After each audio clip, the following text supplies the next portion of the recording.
12 बजे के special show में आप सभी का स्वागत है। आपके साथ मैं हूं दीपिका यादव। बिना बारिश बिहार सैलाबी संकट की मार इस वक्त झेल रहा है। तबाही और सैलाबी आफत ऐसी आई है कि लोग परेशान हैं, त्रस्त हैं।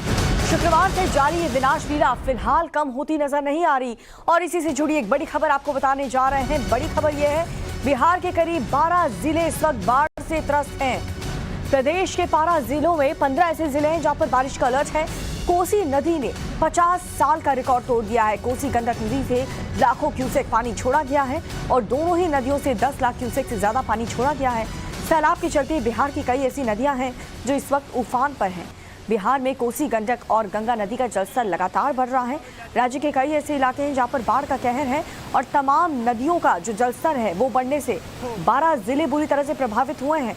कोसी नदी के जल स्तर से इजाफे के चलते उत्तर बिहार और जो सीमांचल का इलाका है वो जलमग्न हो चुका है। करीब 15 जिलों को प्रशासन ने अलर्ट पर रखा हुआ है।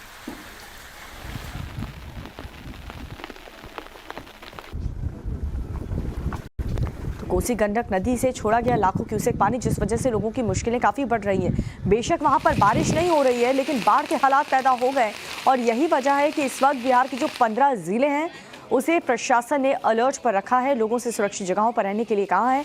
तमाम नदियों का जो जलस्तर है वो बढ़ने से 12 जिले बुरी तरह से प्रभावित हुए हैं। तो मौजूदा हालात बिहार में कितने बुरे बने हुए हैं वो हम आपको लगातार दिखा रहे हैं।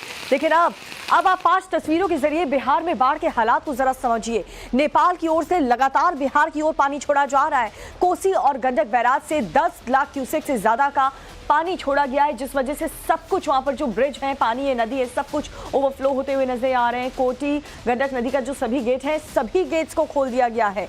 नदियां उफान पर हैं इस वक्त और मुश्किलें देखिए लोगों की कैसी बढ़ गई है। प्रशासन ने अलर्ट पर रखा है सभी को।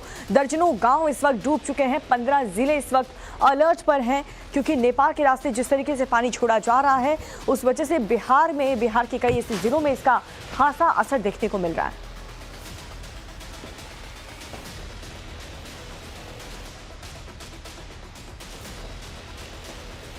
और चलिए आपको ग्राफिक्स के जरिए समझाते हैं कि आखिर बिहार में बिना बारिश इस कदर भीषण बाढ़ की आखिर वजह क्या है, क्यों सैलाब दर्जनों गांव के लिए आफत बना हुआ है।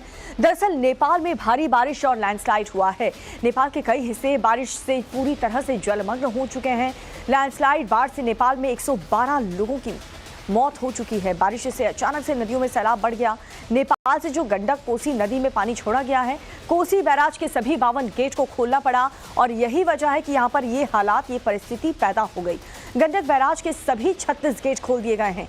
नेपाल से देखिए 10 लाख क्यूसेक से ज्यादा का पानी छोड़ा गया है।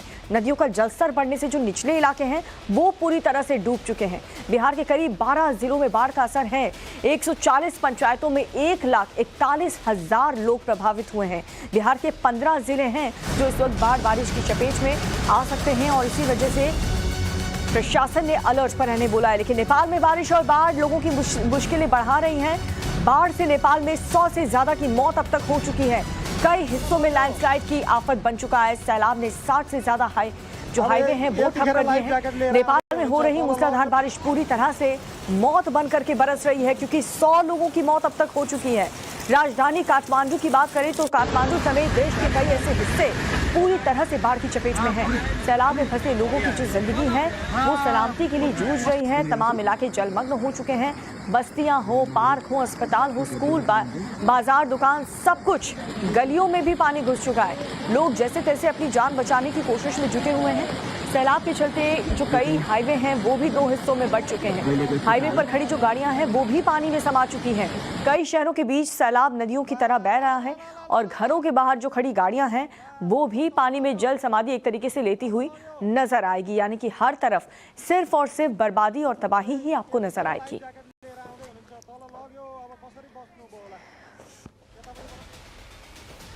तो मौजूदा स्थिति आपने नेपाल में देखी, 100 लोगों की मौत अब तक हो चुकी है। लेकिन नेपाल में बारिश, बाढ़ और लैंडस्लाइड किस तरह से आफत बनी हुई है, ग्राफिक्स के जरिए हम आपको समझाते हैं और बताते हैं कि वहां पर हालात जो हैं वो कितने ज्यादा बदतर हो चुके हैं। आप देखिए कैसे लैंडस्लाइड बाढ़ से 112 लोगों की अब तक मौत हो चुकी है। 100 से बढ़कर के जो आंकड़ा है वो 112 हो चुका है और साथ ही लैंडस्लाइड की वजह से ये मुश्किलें बढ़ रही हैं। नेपाल के कई ऐसे हिस्से हैं जहां पर शुक्रवार से ही जलमग्न बाढ़ से प्रभावित इलाकों से लोगों का जो पलायन है, शिफ्टिंग का काम शुरू शुरू हो चुका है। नेपाल के सभी स्कूल 3 दिन तक के लिए बंद कर दिए गए हैं।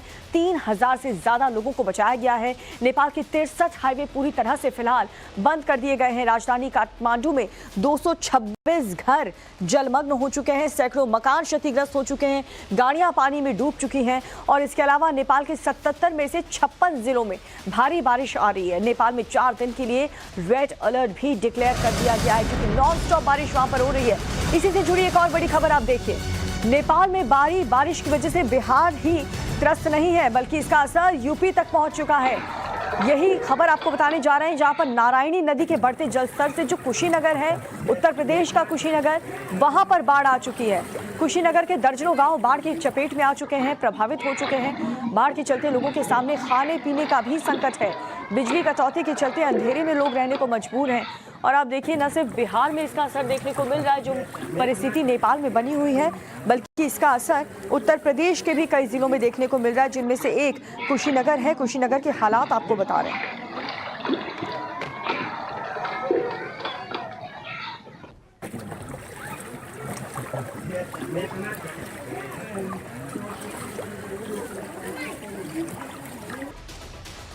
तो नेपाल में नॉनस्टॉप बारिश हो रही है। आफत का जो असर है वो बॉर्डर से सटे तमाम हिस्सों पर देखने को मिल रहा है। ऐसे में चुनौती फिलहाल खत्म होती हुई तो नजर नहीं आ रही, लेकिन क्यों ग्राफिक्स के जरिए ये हम आपको अब समझाने जा रहे हैं। दरअसल कोसी, गंगा, गंडक समेत कई नदियां जो हैं उनका जलस्तर अचानक से बढ़ चुका है और साथ ही डुमरिया घाट पर गंडक नदी का जो जलस्तर है वो 142 सेंटीमीटर तक जाने की आशंका अभी फिलहाल नजर आ रही है, जो परिस्थिति वहां पर है। सीतामढ़ी के बागमती का जो जलस्तर है वो बढ़ने की आशंका नजर आ रही है, जहां पर डेगा ब्रिज पर 151 सेंटीमीटर जा सकता है बागमती का जलस्तर। मुजफ्फरपुर में आफत बन सकता है बागमती का जलस्तर ये बढ़ता हुआ। मुजफ्फरपुर में 196 सेंटीमीटर तक पानी का जो जलस्तर है वो बढ़ सकता है। पूर्णिया में महानंदा का जो जलस्तर है वो 100 सेंटीमीटर तक बढ़ सकता है और यही वजह है कि बिहार को फिलहाल रेड अलर्ट पर रखा गया है। खबर महाराजगंज से अब आपको बताने जा रहे हैं, जहां पर नदी का किनारा जो है वो टूट गया है। चंदन नदी का बांध टूटने से सैकड़ों एकड़ फसल डूब चुकी है। आसपास के गांव में नदी का जो पानी है वो घुसता हुआ नजर आ रहा है। नदी का बहाव रोकने में जुटे हैं गांव वाले और प्रशासन की टीम। तेज बहाव की वजह से पानी जो है वो नहीं रुक पा रहा। बीते 48 घंटे से लगातार वहां पर नॉन स्टॉप बारिश हो रही है। नेपाल की नदियां इस वक्त तूफान पर हैं और हालात इतने बिगड़ चुके हैं कि उसका असर न सिर्फ नेपाल तक ही सीमित नहीं है, बल्कि बिहार हो, उत्तर प्रदेश के कई ऐसे जिले हों, वहां पर इसका असर देखने को मिल रहा है। फिलहाल आप कुशीनगर के बाद महाराजगंज उत्तर प्रदेश का ही एक ज़िला, जिसमें आप देख पा रहे हैं कि नदी का पानी कैसे गाँव के इलाके में घुस चुका है, जिस वजह से लोगों की फसलें बर्बाद हो रही हैं, घर पर लाइट नहीं है, खाने पीने की समस्या आ रही है।